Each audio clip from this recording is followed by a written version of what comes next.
The oil industry is on a fast track to research and implement enhanced oil recovery methods meant to expand the lifespan of the Bakken reserves by decades. Michael Anholt tells us how enhanced oil recovery works, how North Dakota is leading the charge, and the benefits. Ron Ness, president of the North Dakota Petroleum Council, says traditional methods, including horizontal fracking and water injection, result in companies recovering only a small portion of the oil available in a well.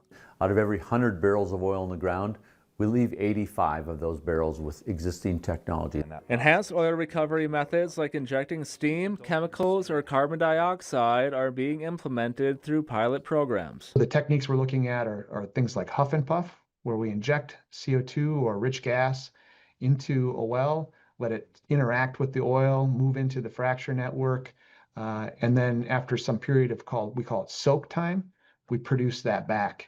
These techniques extract more oil from a reservoir by freeing up the oil's ability to flow.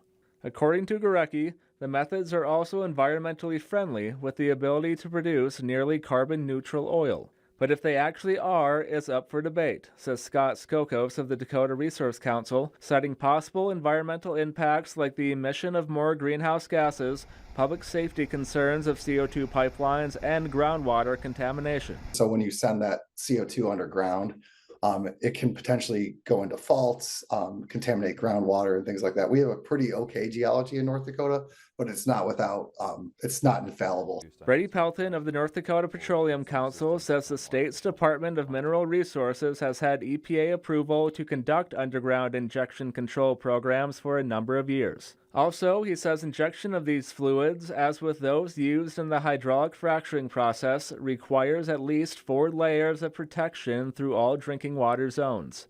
In Bismarck, I'm Michael Anholt reporting for your news leader.